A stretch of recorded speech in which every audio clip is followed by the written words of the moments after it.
Callouts can be just as important as dimensions when creating construction documents. A callout is a note with an arrow that points to a specific area of the drawing. Callouts might be used to specify building materials, typical conditions, or give special instructions to the contractor. Let's look at how we can create callouts using AutoCAD. I'm going to open up a drawing. We're going to go into our Chapter 12 folder located inside the Exercise Files directory. And we're going to come down to the number 3 drawing, the Q leader drawing. I'm going to highlight this guy and click Open. We're going to use this drawing to learn how to create callouts. Now I already have a callout on my screen. Generally speaking, a callout is nothing more than a piece of text with an arrow. Now we're going to use the Q leader command to create our callouts. Interesting story, in AutoCAD 2008, the Q leader command has been removed from the toolbar. If we look in the toolbar, we no longer have an icon for that command. Now the command's been around forever. Autodesk decided to remove it because they would rather we use the new M leader command. Now the M leader command relies on the new annotative property, and the annotative property automatically scales our dimensions and text. It's kind of like CAD magic. So I feel it's important at this point in your training to understand the nuts and bolts of how these things work before we start doing things automatically. So what we're going to do first is we're going to restore the Q leader icon to the dimension toolbar. As a bonus, it gives us an opportunity to see how easy it is to modify our toolbars. All right, let's go get the Q leader icon. I'm going to go up to my Tools pull down, and I'm going to come down to Customize, and in the flyout, I'm going to select Interface. This brings up my Customize User Interface dialog. Great big dialog, really not that hard to use.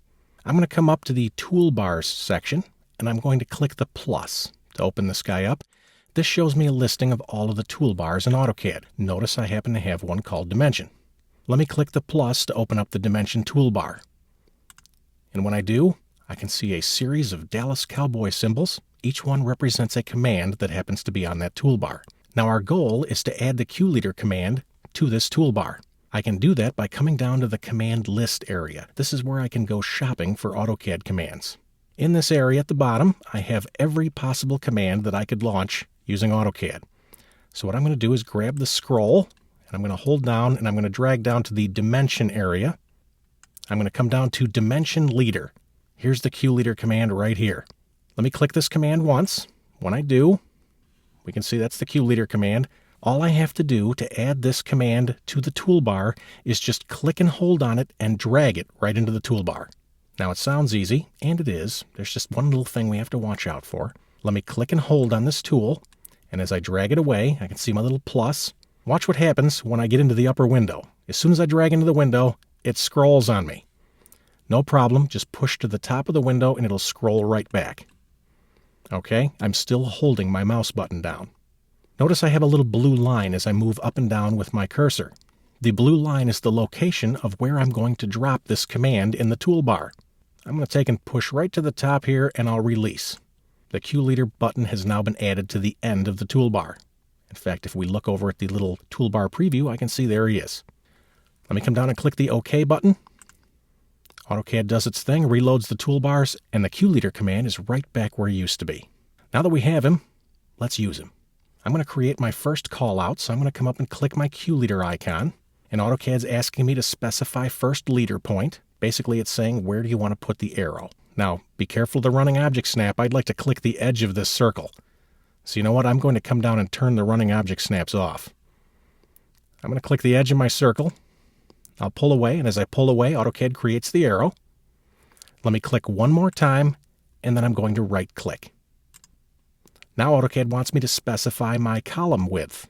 The text for my Q leader callouts will be M-text. So let me just pull away and I'll drag a width to here. I'll click. We can always change it later.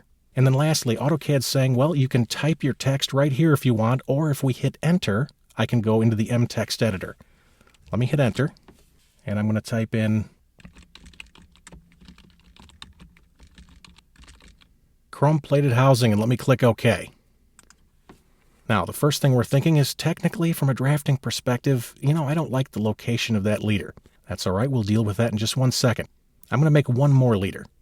We're going to come up and click our Q leader button. Specify first point. I'm going to point to the knob this time, so I'm going to come up and click right here. Once again, as I pull away, I get my arrow. Let me click to set the leader, and then right-click.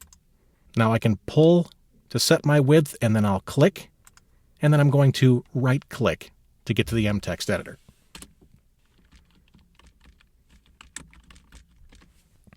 Once I type in my callout, I can click OK to dismiss the dialog.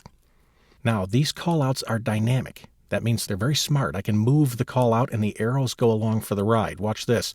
If I use the move command, I'll select move and I'll grab this callout. I'll right-click to finish my selection. Specify base point. Well, if I want to, I can use my insertion point. Let's click insertion point and I'll grab the insertion point of this text. Let's move it up here. Notice the arrow goes along for the ride.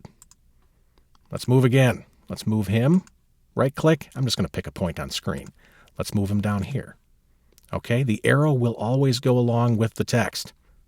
Now, what about an instance where I'd like to move the text in relation to the arrow? No problem, I can do it with grips. If I click this leader, I have a grip at the end. Let me click the grip, and I'll put it where I'd like it. I'll put it here. Let me hit escape to clear the grips, and now let's move this text. Move this text, right-click to finish the selection. I'll pick a point on screen and we'll move it up here. Okay, one last time, repeat move. I'll click this text, pick a point on screen.